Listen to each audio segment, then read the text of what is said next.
지금 우리 사회는 애통의 기간을 훌쩍 넘겼지만 여전히 애통할 수밖에 없는 우리의 이웃들이 있습니다. 세월호 유가족들을 한번 생각해 보십시오. 위로자를 자청하는 사람들이 그들을 위로하려고 하지만 그들은 위로받기를 거부하고 있습니다. 사람들은 그들에게 빨리 위로받고 이제 일상생활로 돌아올 것을 촉구합니다. 때로는 읍소하고 때로는 협박하기까지 합니다. 그런데 그 사건 이후 세월호 유가족 4명 가운데 3명이 불면증에 시달리고 있습니다.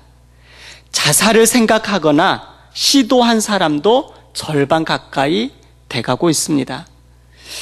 특히 외상 후 스트레스 장애를 56%나 겪고 있고 유가족 가운데 64%는 참사 후 트라우마 등으로 다니던 직장을 그만두게 되었습니다. 직장 생활을 하고 싶으나 그 사건 이후의 트라우마 때문에 일을 할 수가 없습니다. 75%의 사람들이 불면증에 시달리고 72%는 두통을 앓고 있다라고 2016년 검사 결과 나왔습니다.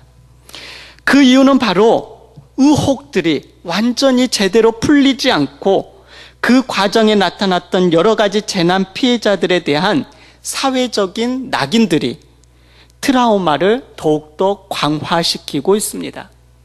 그들의 무거운 짐을 좀 이렇게 같이 떠안아야 되는데 더 무거운 짐을 가중시키고 있다는 거죠. 세월호 참사 이후 죽은 자식들을 생각하며 애통하는 부모, 가족들의 마음 또한 애끓는 마음들로 애통하는 이들에게 복이 있다라고 말하기는 결코 쉬운 것이 아닙니다. 오늘 본문 말씀은 이렇게 시작되어지죠. 애통하는 자는 복이 있나니 그들이 위로를 받을 것이며, 애통하는 에 해당되는 펜둔테스의 원형 펜테오라는 단어는 고통 중에서도 가장 큰 고통, 슬픔 중에서도 가장 큰 슬픔을 말합니다. 창세기 37장 34절을 보면 야곱이 막내 아들 잃고 나서 그 다음에 가슴을 쥐어짜듯이 통곡하는 모습을 성경은 기록하고 있습니다. 이때 야곱이 자기 옷을 찢고 굵은 베옷을 허리에 두르고 몇 날을 먹지도 않고 자지도 않고 통곡하는 내용이 나옵니다. 그리고 슬퍼하죠. 바로 이 장면이 애통함을 의미합니다. 그렇다면 본문에 나오는 애통은 무엇으로 인한 애통일까요? 단순하게 어떤 고통으로 인한 애통일까요? 이 말은 늘 고난 속에서 슬퍼하는 것을 고문하는 그러한 선포의 말씀일까요?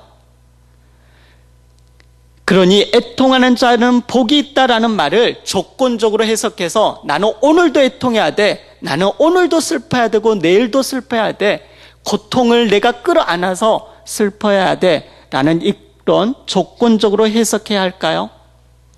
본문이 말하는 애통은 무엇보다도 자신이 지은 죄로 인한 슬픔입니다. 윤리, 도덕, 법률적 죄보다 더 깊은 죄의 뿌리, 즉 근원적인 죄, 운명과도 같은 죄로 인하여 애통하는 자는 복이 있다는 말입니다.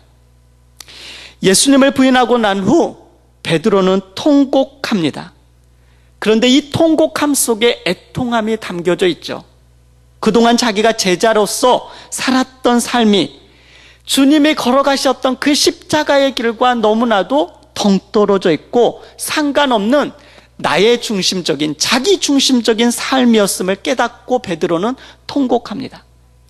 나는 주님을 따르는 수제자야 라고 인정도 받고 스스로도 으쓱했으나 주님이 말한 십자가의 길을 선택하는 길에 자기는 동참하지 않았다는 거죠.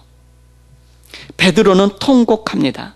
이 통곡은 한계에 대한 아주 깊이 느끼는 것이며 자기 자신의 수치심을 그대로 받아들이는 것입니다. 자기가 어쩔 수 없이 나약한 한 인간임을 인정하는 것, 그리고 그렇게 드러내는 표현이 바로 통곡입니다. 다구는 소리와 함께 찾아온 자기의 내면의 혁명과 같은 이러한 깨달음은 내가 그렇게 따르고 믿었던 신 되시는 내가 그리스도라고 고백하였던 주님이 안 계시는구나를 그제서야 그는 깨닫게 되죠. 그 속에서 극도의 절망을 경험하게 됩니다. 애통이란 저는 주님 없이는 살 수 없습니다라는 절절한 마음이 없는 것을 바로 애통입니다. 그런 부분에 애통해야 합니다. 당신께서 은총으로 함께 하시기에 제 삶이 지탱되고 있습니다 라는 고백이 없음을 가지고 애통해야 합니다. 스스로 주도권을 가지고 살아온 삶이 온통 오만과 죄의 얼룩뿐이었음을 처절하게 깨닫고 슬퍼하는 것이 애통함입니다. 그렇다면 내가 진정으로 애통한 자인지 아닌지 어떻게 알 수 있을까요? 간단합니다. 아주 간단합니다. 내가 죄에 대해서 민감한지 아니면 죄에 대해서 그냥 웃어 넘기는지, 그냥 죄를 못 본 채 하는지, 아니면 그 죄로 인해서 내가 기뻐하는지, 나는 어떠한 부류의 사람입니까? 이것은 도덕적 의미의 죄일 수도 있고 부정직일 수도 있고 기도하지 않은 것일 수도 있습니다. 우리는 애통하는 자입니까? 만약 우리가 우리의 죄 때문에 애통하는 삶을 살고 있다면 세상의 죄 때문에도 애통해하는 삶을 삽니다. 생각해 보십시오. 나는 나의 죄 때문에 그렇게 몸을 쥐어 짜듯이 그렇게 애통해하며 그렇게 울고 있는지, 그리고 이 사회의 죄의 덩어리들의 문제를 보면서 동일하게 그렇게 애통해하고 있는지, 이 두 가지에 대해서 안 하고 있다면 우리는 그냥 애통해하는 삶을 살고 있지 않는 것이죠. 이렇게 애통해하는 자는 복이 있습니다. 그들이 위로를 받을 것입니다 라고 오늘 말합니다. 이 위로라는 말은 원어로 파라칼레오라는 뜻입니다. 이것은 하나님께서 자신의 곁으로 불러주신다라는 의미이죠. 우리가 통회하며 애통의 눈물을 흘리면 성령님께서 우리에게 하나님 곁으로 우리를 불러주셔서 우리를 위로해 주신다라는 말입니다. 우리는 하나님의 자녀로서 죄를 씻어내는 눈물로, 나의 자아의 고집을 철저하게 꺾어내는 눈물로 하나님 앞에 서는 사람입니다. 거룩한 하나님 앞에 이 눈물로 서게 될 때, 그때 하늘의 신령한 위로를 받게 된다. 애통의 결과는 위로입니다.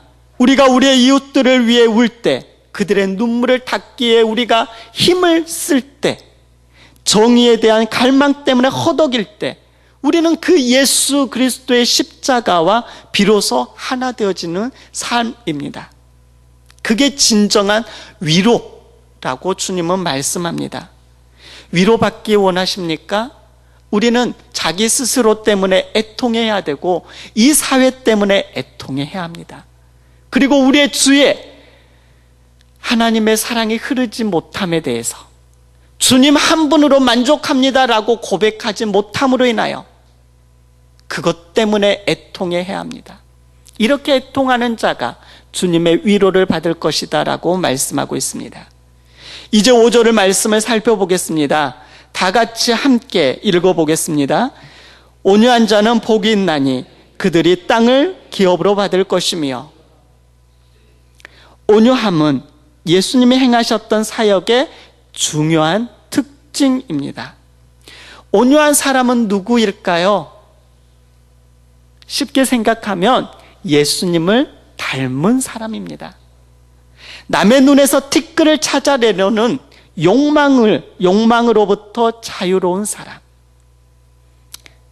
예수님과 바리새인을 한번 생각해 보면 남의 눈에서 티끌을 찾아내려고 했던 사람은 어떤 사람입니까? 자기를 내세우려는 허망한 욕망의 부질없음을 아는 사람, 어두운 세상을 보고 야유하기보다는 그 속에 있는 희망의 끈을 보고 기뻐하는 사람, 두박한 갈릴리 어부의 가슴에 숨겨진 반석을 보시는 사람, 모두가 탕렬하고 손가락질할 때 그 여인에게서 성녀를 보는 사람, 자기를 과시하고픈 욕망을 버렸기에 어느 경우에나 호들갑스럽지 않는 사람, 예수님이 그런 사람이었고 예수님을 닮아가는 사람이 온유한 사람입니다. 예수님과 바리새인들과의 결정적인 차이가 무엇인지 아십니까? 스스로 나는 깨끗해 라고 생각하였던 바리새인들은 자신들 이외의 사람들과 섞이려고 하지 않았습니다. 어떻게든 나는 너와 달라, 어떻게든 그들과 자기들을 구분함으로써 우월한 지위를 확보하려고 했습니다. 하지만 예수님은 어떠하셨습니까? 의인과 죄인, 유대인, 이방인, 남자, 여자, 거룩함, 속됨, 정결, 부정, 신자, 비신자를 구별하려는 집요한 노력에 찬물을 끼얹으면서 그들 사이에 난 그 틈에 사랑으로 메우셨던 분이 예수님입니다. 서로 막 구별하려고 하고 나는 거룩하고 너는 부정한 그 틈을 사랑으로 메우신 분, 남자, 여자, 유대인들, 이방인들, 나는 예수 믿는 사람, 예수 믿지 않는 사람, 그 사이에서도 여전히 우리 주님은 사랑으로 그 간격을 메우고 있습니다. 하지만 예수님은 결코 더럽혀지지 않았습니다. 오히려 하나님의 나라를 이루셨죠. 사랑하는 강서가족 여러분, 온유한 자가 복이 있다라는 말을 성격을 온순하게 고쳐라 라는 율법적으로 해석하면 안 됩니다. 온유함이란 그분의 뜻이라면 무엇이든 부드럽게 받아들인다는 말입니다. 예수님의 말씀하시며 그 말씀이 어떠한 말씀이든지 그 말씀을 내 마음속에 부드럽게 그냥 흡수한다, 받아들인다. 이게 온유함입니다. 하나님이 무엇을 요구하시든 어떤 씨앗을 우리의 심령에, 우리의 머릿속에, 생각에, 상상력에, 비전 가운데 던져주시든 그것을 받을 수 있는 부드러운 마음, 이게 온유함이죠. 이 마음을 자기 뜻대로 어떻게든지 해보려고 했던 고집과 목표를 꺾어버리는 사람이 부드러운 사람입니다. 그러니 팔복은 모든 사람이 이렇게 하라는 명령이 아니라 이러한 사람이 복이 있다 라는 뜻입니다. 온유는 원어로 프라우스라는 단어인데 여기에는 세 가지 뜻이 담겨져 있습니다. 그 첫 번째는 열병이 오른 사람이 치료를 받고 진정이 되어 가라앉은 상태를 말합니다. 두 번째는 이상하게 상쾌한 바람, 성령의 바람이 불어오는 것을 의미합니다. 마지막 세 번째는 사나운 짐승을 훈련시켜 길들인 상태를 의미합니다. 야생마는 힘이 좋지만 고집이 세고 길들여지지 않으면 사람을 다치게 하죠. 하지만 이 길들여지지 않은 야생마를 잘 훈련시키면 사람이 이동하는 데 큰 도움을 줍니다. 우리는 이렇게 훈련받고 길들여질 때 온유한 사람으로 거듭나죠. 온유한 자에게 주어지는 복은 특이하게도 무엇입니까? 어떤 복을 주시겠노라고 말씀하고 있습니까? 땅을 기업으로 받을 것이며 라고 말합니다. 이 땅은 태초부터 우리에게 은혜로 주어진 땅이고 성령님은 이 땅을 덮으시고 유산을 주십니다. 우리가 얻게 되는 그 유산, 그 땅은 눈에 보이는 이 땅일까요? 아니죠. 하나님의 그 예루살렘, 새 예루살렘이 주님이 이 땅에 다시 오실 때 예루살렘이 함께 오게 됩니다. 새 예루살렘이. 그때 이 온유한 자들을 다 주님께서 맞이하여서 그 새 예루살렘 하나님 나라에서 땅을 차지하게 될 것을 요한계시록은 그렇게 표현합니다. 하나님의 뜻이라면 무엇이든 받을 준비가 된 사람, 마음이 아주 곱게 갈아져서 옥토가 된 사람들의 시간과 공간마다 성령님이 임재하시면서 그곳을 하나님의 땅으로 만드십니다. 내가 하나님의 땅, 하나님의 나라가 얼마나 잘 이루어졌는지 이루어지지 않았는지 생각해 보면 주님이 말씀하실 때 내가 얼마나 수용하는지, 얼마나 그 말씀대로 그대로 받아들이고 어떤 씨를 뿌리든지 아멘 하는지입니다. 이 땅은 온유한 자의 기업이 될 것입니다. 사랑하는 강서가족 여러분, 우리의 실상, 동기, 욕구들을 알아채야 합니다. 무엇으로 알아챌 수 있을까요? 우리의 영의 눈이 열리면 이 일이 가능해집니다. 그때 우리의 실상을 보게 되죠. 실상을 보게 될 때, 아하, 내가 하나님을 잘 믿는 사람인 줄 알았더니 내 죄악이 나를 찌르고 있구나. 이 죄 때문에 내 온 마음을 비틀듯이 쥐어짜며 겉옷을 찢으며 그렇게 굶으면서 통곡하며 울어야 하는 것이 진정한 눈물을 흘려야 하는 것이, 그때만이 주님으로부터 참으로 위로를 받게 되는구나를 알게 되는 거죠. 그때 우리의 실상이 보일 때 우리는 눈물을 흘리게 됩니다. 우리의 죄의 실상을 바라보면서 애통하는 우리 모두가 되도록 힘쓰십시다. 또한 우리 모두는 주님의 뜻이 무엇이든 그 뜻이 발견되어지면 부드럽게 받아들일 수 있는 온유함을 위해 기도해야 합니다. 하나님이 내게 무엇을 요구하시든 내 심령에, 내 삶 가운데 어떤 씨를 뿌리시든지 그것을 받아들일 수 있는 부드러운 마음이 되도록 기도하고 그러한 온유한 마음으로 주님 앞에 우리의 전 삶을 내어드리는 삶을 사십시다. 이러한 자에게 복이 있다라고 주님은 친히 말씀하십니다. 기도하겠습니다. 살아계신 하나님 아버지, 참으로 감사합니다. 오늘도 팔복 두